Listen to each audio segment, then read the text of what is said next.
ধরি অক্লুশন, দুইটা প্রপার্টি আছে সিনাপসের, একটা অক্লুশন আর একটা সাবলিমিনাল ফ্রিঞ্জ। এখন হচ্ছে অক্লুশন যদি বলি, ধরি এটা হচ্ছে অক্লুশন, দুটা নার্ভ ফাইবার ধরি, এটা হচ্ছে এ নার্ভ ফাইবার, এটা বি নার্ভ ফাইবার। এর ধরি 5টা ব্রাঞ্চিং আছে, 1 2 3 4 5।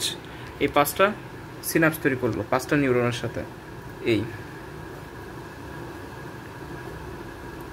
আবার ধরি B nerve fibre, B nerve ফাইবারেরও 5টা ব্রাঞ্চ আছে, কিন্তু একটা নার্ভের সাথে আমরা পড়ছি না যে সিনাপসের ক্রাইটেরিয়ার মধ্যে একটা নিউরনের সাথে, একটা সেল বডির সাথে একজনের সিনাপস হইতে পারে, বা মাল্টিপল একজনের সিনাপস হইতে পারে। ধরি এটা হচ্ছে এখানে হয়েছে, তো এইখানেও তো এই দুইটা হচ্ছে সেম সিনাপস তৈরি করছে, আর বাকি হচ্ছে আলাদা নিউরন আছে।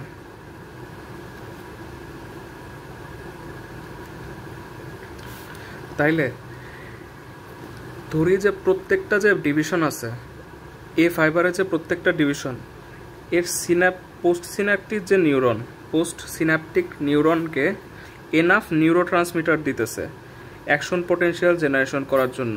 তাহলে এ যদি আলাদা করে স্টিমুলেশন হয়, তাহলে কয়টার সাথে 1 2 3 4 5, 5টার সাথে সিনাপস তৈরি করছে, 5টা ফাইবারে অ্যাকশন পোটেনশিয়াল জেনারেশন হইব। বি যদি আলাদা করে স্টিমুলেশন হয়, ধরি বি হচ্ছে সবাইকে এনাফ নিউরোট্রান্সমিটার দিতেছে, এনাফ নিউরোট্রান্সমিটার সাপ্লাই করতেছে সিনাপটিক স্পেসে, যার কারণে এখানে পোস্ট সিনাপটিক নিউরনে অ্যাকশন পোটেনশিয়াল জেনারেশন হইতেছে। তাহলে বি নার্ভ ফাইবারের জন্য 5টা ফাইবার জেনারেটেড, মানে অ্যাকশন পোটেনশিয়াল স্টিমুলেটেড হবে 5টা ফাইবারে, 1 2 3 4 5। এখন যদি এ আর বি আলাদা করে স্টিমুলেটেড হয়, তাহলে টোটাল 10টা ফাইবার 1 2 3 4 5 1 2 3 4 5 টোটাল 10টা ফাইবার অ্যাকশন পোটেনশিয়াল জেনারেশন করছে।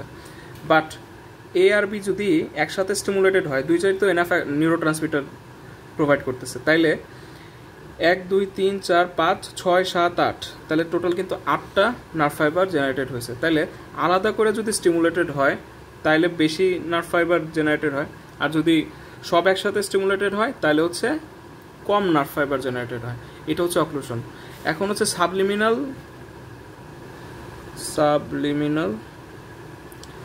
থ্রেশহোল্ড।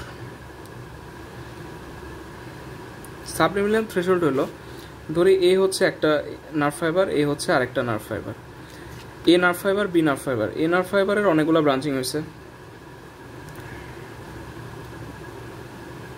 বি নার্ভ ফাইবারেরও অনেক ব্রাঞ্চ আছে। এখানে আবার ধরি এখানে শেয়ার করছে কয়েকটা পোস্ট সিনাপটিক নিউরন, ওরা শেয়ার করছে এদের ব্রাঞ্চ। ধরি এইখানে হচ্ছে পোস্ট সিনাপটিক নিউরনের সবগুলা,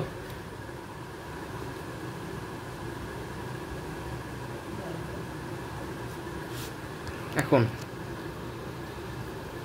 ধরি যে এই তিনটার ক্ষেত্রে এরা এনাফ নিউরোট্রান্সমিটার দিতে পারতেছে, যার কারণে এরা অ্যাকশন পোটেনশিয়াল জেনারেশন করতে পারতেছে। বাট এই যে ওভারল্যাপিং হইলো, এখানে এ আর বি মিলে হচ্ছে এনাফ নিউরোট্রান্সমিটার দিচ্ছে, যার কারণে অ্যাকশন পোটেনশিয়াল জেনারেশন হয়। বাট এ যদি আলাদা নিজে সিমুলেশন করতে যায়, এ হচ্ছে, এটা মনে রাখার জন্য বলতেছি, এই তিনটারে দেওয়ার পর এর নিউরোট্রান্সমিটার কম হয়ে গেছে, এখন এর এনাফ নিউরোট্রান্সমিটার দিতে পারতেছে না, যার কারণে ও একা স্টিমুলেশন দিলে অ্যাকশন পোটেনশিয়াল জেনারেশন হবে না। বি এর ক্ষেত্রেও সেম, বি হচ্ছে এই তিনটারে নিউরোট্রান্সমিটার দেওয়ার পর ওর মধ্যে যা নিউরোট্রান্সমিটার বাকি আছে, that is not enough to generate action potential, মনে রাখার জন্য। তো বিও একা যদি স্টিমুলেশন দিতে যায়, এখানে একটা সাবলিমিনাল বা সাব থ্রেশহোল্ড পোটেনশিয়াল জেনারেশন হইব, ঠিক আছে, বাট অ্যাকশন পোটেনশিয়ালটা জেনারেশন হইব না।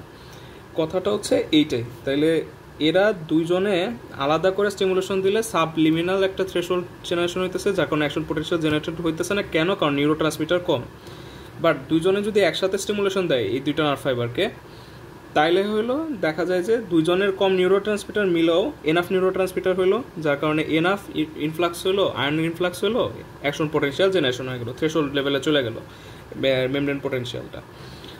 তো এইখানে আলাদা করে যদি এ ফাইবার স্টিমুলেশন দেয়, তাহলে কয়টা? 1 2 3, এই দুইটা তো পারবে না, তাহলে 3টা। আলাদা করে বি ফাইবার যদি স্টিমুলেশন দেয়, তাহলে 3টা। তাহলে এ প্লাস বি, কিন্তু তাহলে টোটাল হয়েছে 6টা। বাট এ আর বি যদি একসাথে স্টিমুলেশন দেয় তাহলে 1 2 3 4 5 6 তো আলাদা হইলই, এই দুইজনের নিউরোট্রান্সমিটার মিলে হচ্ছে এই দুটো স্টিমুলেশন করলো, তাহলে 6 প্লাস আরও 2 ইকুয়ালস টু 8। তাহলে সাবলিমিনাল থ্রেশহোল্ডে এটাই ম্যাম বলছিল যে T1 প্লাস T2 এটা হচ্ছে লেস দেন বড় টি।